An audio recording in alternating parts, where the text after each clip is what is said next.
ഇത് മാസ് മോട്ടോഴ്സിൽ നിന്നാണ്. Honda deo വണ്ടി നമുക്ക് സർവീസായിട്ട് വന്നിട്ടുണ്ട്, സർവീസിനായിട്ട് കയറ്റിയിട്ടുണ്ട് കേട്ടോ. അപ്പോൾ നിലവിൽ നമുക്ക് ജോബ് കാർഡിൽ പറഞ്ഞേക്കുന്ന വർക്കുകൾ എന്ന് പറയുമ്പോൾ ജനറൽ സർവീസ് ചെയ്യണം, അതേപോലെ തന്നെ right side engine side oil leak ഉണ്ട്, self checkup, engine oil checkup, washing വേണ്ടെന്നാണ് പറഞ്ഞിട്ടുണ്ട്, വാട്ടർ സർവീസ് വേണ്ട, ബ്രേക്ക് ചെക്കപ്പ്, ഇത്ര കേസാണ് നമുക്ക് നിലവിൽ ജോബ് കാർഡിൽ പറഞ്ഞേക്കുന്ന വർക്കുകൾ. അപ്പോൾ നമ്മൾ വണ്ടി ഓടിച്ചു നോക്കി വർക്കിന് കയറ്റിയിട്ടുണ്ട്. ബാക്കിലത്തെ സൈഡിൽ നിന്ന് തുടങ്ങി ബാക്ക് വീലിൻ്റെ ഭാഗം തുടങ്ങി നമ്മൾ ചെക്ക് ചെയ്യാൻ വേണ്ടിയിട്ട് അയച്ചിട്ടുണ്ട്. ബ്രേക്ക് ലൈനറൊക്കെ നമ്മൾ അഴിച്ച് ചെക്ക് ചെയ്യുന്ന സമയത്ത് ലൈനർ അത്യാവശ്യം കുറച്ചും കൂടി ഉപയോഗിക്കാനുണ്ട്, പക്ഷേ ലൈനർ അഡ്ജസ്റ്റിങ് പരമാവധിയിലേക്ക് എത്തിയിട്ടുണ്ട്. ലൈനർ കിടക്കുന്ന കമ്പനി ലൈനറാണ്. അപ്പോൾ മാക്സിമം ലൈനർ ഉപയോഗിക്കാൻ പറ്റാത്തതിൻ്റെ കാരണം എന്താ വെച്ചാൽ ഈ ഹബ്ബിന് തേമാനമുണ്ട്. കാരണം ഹബ്ബ് ഇവിടെ നോക്കുമ്പോൾ ഒരു സ്റ്റെപ്പ് പോലെ തേമാനം വന്നേക്കാണ് കേട്ടോ. അപ്പോൾ അതുകൊണ്ട് തന്നെ നമുക്കിപ്പോൾ ഈ ലൈനർ 100% ഉപയോഗിച്ച് തീർക്കാൻ പറ്റില്ല. അതിക്ക് മുമ്പ് തന്നെ നമുക്ക് ബ്രേക്ക് ജാമാവാൻ തുടങ്ങും. അപ്പോൾ തൽക്കാലം ലൈനർ മാറ്റിയിടാം. ഇനി അതല്ല നമുക്കത് കംപ്ലൈൻറ്റ് പിന്നീട് വരാതിരിക്കണമെങ്കിൽ നമ്മൾ എന്താ ചെയ്യേണ്ടതെന്ന് വെച്ചാൽ ഈ ഹബ്ബ് അസംബ്ലി അടക്കം മാറ്റിയിട്ട് ലൈനർ മാറ്റിയാലാണ് അത് നമുക്ക് 100% ഉപകാരത്തിൽ വരുള്ളൂ. അപ്പോൾ തൽക്കാലം വേണമെങ്കിൽ നമുക്ക് ലൈനർ മാറ്റിയിടാം. കാരണം ഹബ്ബിന് ഏകദേശം ഒരു 1000 രൂപയുടെ അടുത്ത് നമുക്ക് ചിലവ് തന്നെയുണ്ട്. 980 അങ്ങനെ എന്താണ് അതിൻ്റെ ഹബ്ബിൻ്റെ റേറ്റ് വരാം. അപ്പോൾ തൽക്കാലം വേണമെങ്കിൽ നമുക്ക് ലൈനർ മാറ്റിയിട്ട് യൂസ് ചെയ്യാം. പക്ഷേ ലൈനറിൻ്റെ പ്രോബ്ലം എന്ന് വെച്ചാൽ പരമാവധി നമുക്ക് ഉപയോഗിച്ച് തീർക്കാനായിട്ട് സാധിക്കില്ല. അതേപോലെ തന്നെ ബാക്കിലത്തെ ടയറിൻ്റെ കണ്ടീഷൻ വളരെ മോശമാണ് കേട്ടോ. കാരണം എന്ന് വെച്ചാൽ മുട്ടയാണ് ശരിക്കും, തീരില്ല. അപ്പോൾ അതൊന്നും ശ്രദ്ധിക്കുക. ആ വണ്ടി ഓടിക്കുമ്പോൾ നമുക്ക് ആ വണ്ടി ഹാൻഡിൽ വെട്ടൽ പാളലൊക്കെ കാണിക്കണത് അതിൻ്റെയാണ് കേട്ടോ. പിന്നെ അതേപോലെ നമുക്ക് അതിൻ്റെ ഈ ബാക്ക് സൈഡിലൊക്കെ നോക്കുമ്പോൾ ഇവിടെ ഗിയർ ബോക്സിൻ്റെ സൈഡിൽ നിന്നൊക്കെ ചെറിയ ലീക്കേജ് തുടങ്ങിയിട്ടുണ്ട്. ഈ സൈഡ് ഒരു ചെറിയ നനവൊക്കെ കാണാം, നമുക്ക് നോക്കി കഴിഞ്ഞാൽ ശ്രദ്ധിച്ചാൽ മനസ്സിലാവും. അത് ബെയറിങ്ങിന് പ്ലേ കാണിച്ചു തുടങ്ങിയിട്ടില്ല, പക്ഷേ ഓയിൽ ലീക്കിൻ്റെ ആരംഭമുണ്ട്. അപ്പോൾ തൽക്കാലം നമ്മൾ ആ ഗിയറിൻ്റെ ഓയിലൊക്കെ ഒന്ന് ചെക്ക് ചെയ്ത് കറക്റ്റ് ടോപ്പപ്പ് ചെയ്ത് തരാം. കൂടുതലായിട്ട് ലീക്കേജ് കാണിക്കുകയാണെങ്കിൽ ഇത് അഴിച്ച് നമുക്ക് മാറ്റിയാൽ മതി. ചിലപ്പോൾ ഒരു പക്ഷേ നമുക്ക് അടുത്ത സർവീസുകളൊക്കെ ചിലപ്പോൾ ഓടിക്കാൻ കിട്ടും. കാരണം കൂടുതൽ ലീക്കാണെങ്കിൽ പിന്നെ നമുക്ക് വെച്ചുകൊണ്ടിരിക്കാൻ പറ്റില്ല, മാറ്റി കളയേണ്ടി വരും. അതല്ലെങ്കിൽ പിന്നെ ബെയറിങ് കംപ്ലയിൻറ്റ് വരാം. അപ്പോൾ ബെയറിങ്ങിൻ്റെ കംപ്ലയിൻറ്റ് ഇപ്പോൾ ഇല്ലാത്തത് കൊണ്ടാണ് നമ്മൾ തൽക്കാലം പിന്നെ ഏതെങ്കിലും ചെയ്താൽ മതി എന്ന് പറഞ്ഞതിൻ്റെ കേസ് കേട്ടോ. ലീക്കേജ് വരാൻ സാധ്യതയുണ്ട്, കാരണം എന്ന് വെച്ചാൽ ചെറിയൊരു നനവ് കാണുന്നുണ്ട് കേട്ടോ. പിന്നെ നമ്മളതിൻ്റെ എയർ ഫിൽറ്ററൊക്കെ ഒന്ന് അഴിച്ച് ക്ലീൻ ചെയ്യാൻ വേണ്ടി അയച്ചാണ്. എയർ ഫിൽറ്ററൊക്കെ പൊടി കയറി ഫുള്ള് ബ്ലോക്കാണ്. എയർ ഫിൽറ്റർ നമുക്ക് മാറ്റിയിടണം. പിന്നെ അതേപോലെ തന്നെ വണ്ടി മിസ്സിങ് ഉണ്ട്, ശരിക്കും നല്ല രീതിയിൽ മിസ്സിങ് കാണിക്കുന്നുണ്ട്. അപ്പോൾ എയർ ഫിൽറ്റർ എന്തെങ്കിലും നമുക്ക് മാറ്റിയിടണം കേട്ടോ. പിന്നെ ക്ലച്ച് സൈഡ് നമ്മൾ അഴിച്ചിട്ടുണ്ട്. ക്ലച്ച് സൈഡ് അഴിച്ച് നമ്മൾ ഓരോ ഭാഗം ചെക്ക് ചെയ്തുകൊണ്ട് അതിനകത്ത് വേരിയേറ്റർ ബോഡി, ബോസ് ഡ്രൈവ് പഴയതാണ്, പക്ഷേ വേരിയേറ്റർ ബോഡി കാര്യങ്ങളൊക്കെ പുതിയതാണ്, റോളറൊക്കെ പുതിയതാണ്. ഈ ബെൻഡെക്സിൻ്റെ ഭാഗം നമ്മൾ ചെക്ക് ചെയ്യുമ്പോൾ ബെൻഡെക്സിൻ്റെ വർക്കിംഗ് ചില സമയങ്ങളിൽ സ്റ്റക്കായി പോകേണ്ടതുണ്ടാവും, പ്രോപ്പറായിട്ട് വർക്കാവണില്ല. അപ്പോൾ ബെൻഡെക്സ് സെൽഫിൻ്റെ കംപ്ലയിൻറ്റ് ബെൻഡെക്സും ബാറ്ററിയാണ് കേട്ടോ. ബാറ്ററി ഞാൻ ചെക്ക് ചെയ്ത് കാണിച്ചു തരാം. ആ രണ്ടും മാറ്റിയാലാണ് സെൽഫ് ക്ലിയർ ആവുള്ളൂ. പിന്നെ ക്ലച്ചിനകത്ത് ബാക്കിയത്തെ ഭാഗങ്ങൾ നമ്മളൊന്ന് അഴിച്ച് ക്ലച്ച് ഷൂ ഒക്കെ ചെക്ക് ചെയ്ത് ക്ലച്ചിൻ്റെ ഷൂ തന്നെ പിന്നൊക്കെ ഒന്ന് അഴിച്ച് ഗ്രീസ് ചെയ്ത് റീസെറ്റ് ചെയ്യുന്നുണ്ട്. ഈ റബ്ബർ സെറ്റ് നമുക്ക് മാറ്റിയിടണം, അത് ചതഞ്ഞ് പോയിട്ടുണ്ട് കേട്ടോ. അപ്പോൾ ക്ലച്ചിനകത്ത് മെയിനായിട്ട് വന്ന കേസ് നമുക്ക് ബെൻഡെക്സ് മാറ്റാം, ബാക്കിയത്തെ ആ റബ്ബറും മാറ്റി ഒന്ന് ഗ്രീസ് ചെയ്താൽ മതി. ബെൽറ്റ് ഇത് നമുക്ക് കിടക്കുന്നത് പുതിയ ബെൽറ്റാണ്, പക്ഷേ കമ്പനി ബെൽറ്റൊന്നുമല്ല, ഡ്യൂപ്ലിക്കേറ്റ് ആണ്. പുതിയ ബെൽറ്റാണ്, ഉപയോഗിക്കാം, കുഴപ്പമൊന്നുമില്ല. കിക്കറിൻ്റെ വീലൊക്കെ ഒന്ന് അഴിച്ച് ഗ്രീസ് ചെയ്ത് തരാം. പിന്നെ അതേപോലെ നമുക്ക് ഈ സൈഡിലേക്ക് വരുമ്പോഴത്തേക്ക് നമ്മളതിൻ്റെ ചോക്കിൻ്റെ കേബിൾ, ആക്സിലേറ്റർ കേബിളൊക്കെ ഒന്ന് ചെക്ക് ചെയ്ത്. വേറെ ആക്സിലേറ്റർ കേബിൾ ചെറിയൊരു ടൈറ്റ് ഉണ്ട്, ഒരു അല്പം ടൈറ്റ് കാണിക്കുന്നുണ്ട്. ചോക്ക് കേബിളൊന്നും വേറെ കുഴപ്പമില്ല. ആക്സിലേറ്റർ കേബിൾ വേണമെങ്കിൽ അഡ്ജസ്റ്റ് ചെയ്ത് ഓടിക്കാം, പക്ഷേ വണ്ടി ഓടിക്കാൻ സ്മൂത്ത് വേണമെന്നുണ്ടെങ്കിൽ കേബിൾ മാറ്റിയിടണമായിരിക്കും കുറച്ചുകൂടി ബെറ്റർ. പിന്നെ വണ്ടി ഓടിക്കുന്ന സമയത്ത് തന്നെ മിസ്സിങ് കാണിക്കുന്നുണ്ട്, അതായത് പെട്രോൾ കിട്ടാത്ത രീതിയിൽ ഇടയ്ക്ക് ഒരു മിസ്സിങ് പോലെ കാണിക്കുന്നുണ്ട്. അപ്പോൾ അത് അങ്ങനെ കംപ്ലയിൻറ്റ് കാണിക്കുന്നുണ്ട്. പക്ഷേ ഈ കംപ്ലയിൻ്റ് ഒന്നും ജോബ് കാർഡിൽ പറഞ്ഞല്ലോ കേട്ടോ. നമ്മൾ ചെക്ക് ചെയ്യുമ്പോൾ ഡീറ്റെയിൽ ചെക്കപ്പ് നടത്തുമ്പോൾ കാണുന്ന കംപ്ലയിൻറ്റുകളാണ്.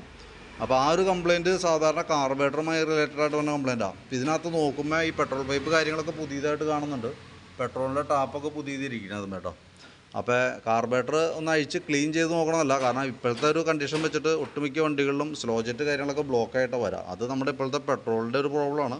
എത്തനോൾ മിക്സ് ചെയ്ത പെട്രോളാണ് ഇപ്പോൾ നമുക്ക് നിലവിൽ കിട്ടാനുള്ളത്. അപ്പോൾ അത് ഉപയോഗിക്കുന്ന വണ്ടികൾ കൂടുതലായിട്ടും കംപ്ലയിൻറ്റ് തന്നെയാണ് വന്നെ. അത് ഉപയോഗിക്കാമെന്ന് പറഞ്ഞാൽ അത് മാത്രമാണ് കിട്ടണുള്ളൂ. അപ്പോൾ ഏകദേശം ഒരു 80% വണ്ടി ഓട്ടം കുറവുള്ള വണ്ടി കണ്ടിന്യൂസ് ആയിട്ട് കംപ്ലയിൻസിലേക്ക് വരുന്നുണ്ട് കേട്ടോ. അപ്പോൾ കാർബറേറ്റർ ഒന്ന് ക്ലീൻ ചെയ്ത് കയറ്റണം നല്ലതാണ്. ഞാൻ എസ്റ്റിമേറ്റിൽ അതടക്കം ഉൾപ്പെടുത്തുന്നുണ്ട്. വീഡിയോ കണ്ടതിന് ശേഷം പെർമിഷൻ തന്നു കഴിഞ്ഞാൽ നമ്മളതും കൂടി ഒന്ന് അഴിച്ച് ക്ലിയർ ചെയ്തിടാം. പിന്നെ അതേപോലെ ഫ്രണ്ട് സൈഡിലേക്ക് വരുമ്പോഴത്തേക്കും ഫ്രണ്ട് ബുഷുകളെല്ലാം തന്നെ പോയി കിടക്കുക. ലിങ്ക് ബുഷൊക്കെ ഇത് എത്രയും പ്ലേയാണ് കാണിക്കുന്നത്. അപ്പോൾ അതിൻ്റേതായിട്ടുള്ള വെട്ടലും അടിയ കാര്യങ്ങളൊക്കെ ഫ്രണ്ട് സൈഡിൽ നിന്ന് കാണിക്കുന്നുണ്ട്. അപ്പോൾ ലിങ്ക് ബുഷ് മാറ്റുമ്പോൾ 2 ലിങ്ക് ബുഷ് മാറണം. ഏകദേശം 300 രൂപയാണ് നമുക്ക് അതിൻ്റെ ചിലവ് വരാം, 290 അങ്ങനെ എന്താ റേറ്റ് വരാം. അത് ഫൈബർ ബുഷാണ് വരുക, ഫൈബർ വിത്ത് മെറ്റൽ, അങ്ങനെ 4 ഫൈബർ ബുഷും 2 കോളർ ബുഷാണ് വരുന്നത്. പിന്നെ അതേപോലെ തന്നെ ഗ്രീൻ ബുഷ് ഫ്രണ്ടിലത്തെ അതും ഓവലായിട്ടുണ്ട്. അപ്പോൾ അതും കൂടി നമുക്കൊന്ന് ചേഞ്ച് ചെയ്ത് തരണം കേട്ടോ.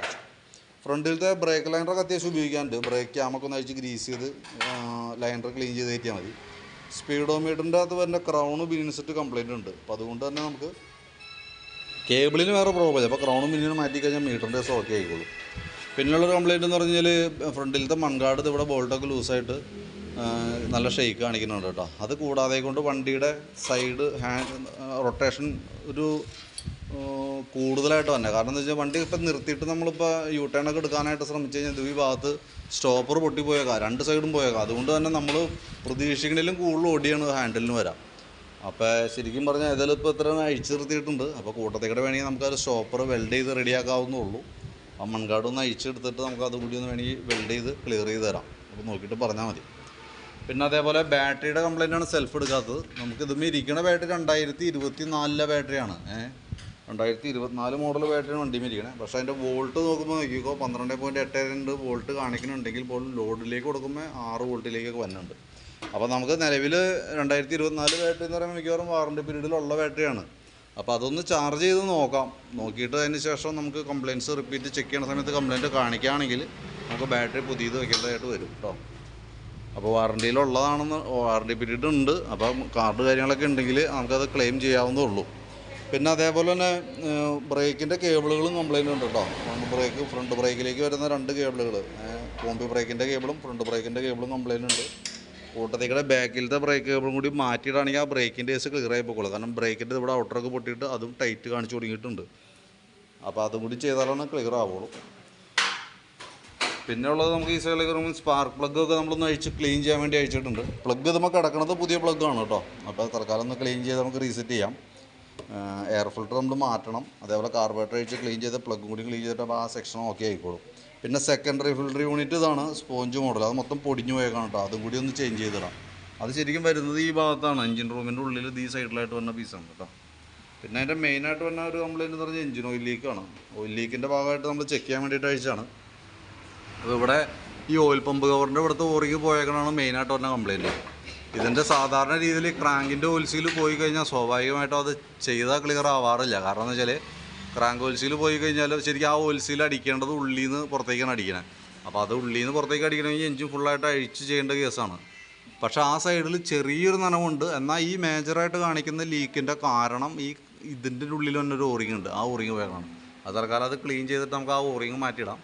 അപ്പോൾ ആ ലീക്ക് അവിടെ അങ്ങോട്ട് നിൽക്കുമെന്ന് വേണം വിചാരിക്കാൻ. 100% മാറണമെന്നില്ല. ഇവിടെ അതിൻ്റെ മുകളിൽ ഓയിൽ ലീക്ക് പ്രാവശ്യം വന്നിട്ട് അതിൻ്റെ ഓയിൽ സീൽ അടിച്ചാണ്.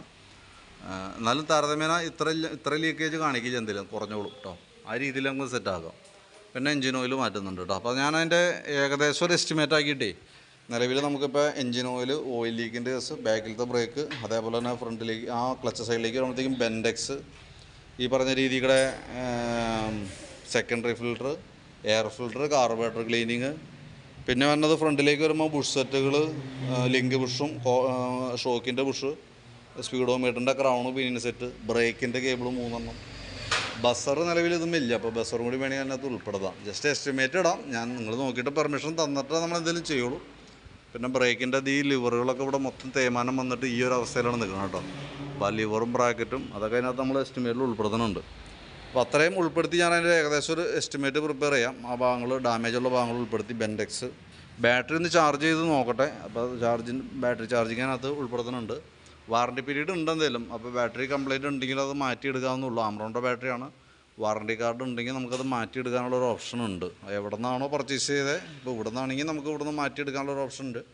എവിടെ നിന്നാണ് പർച്ചേസ് ചെയ്താൽ അവിടെ നമുക്ക് മാറ്റിയെടുക്കേണ്ടതായിട്ട് വരും കേട്ടോ. അപ്പോൾ ഞാൻ അതിൻ്റെ ഇതെല്ലാം ഉൾപ്പെടുത്തിയിട്ടുള്ള എസ്റ്റിമേറ്റ് പറയാം. അപ്പോൾ നോക്കിയിട്ട് വീഡിയോ കണ്ടതിന് ശേഷം നോക്കിയിട്ടൊന്ന് റിപ്ലൈ ഇടാം. അതനുസരിച്ച് നമുക്ക് വർക്ക് കംപ്ലീറ്റ് ചെയ്യാം.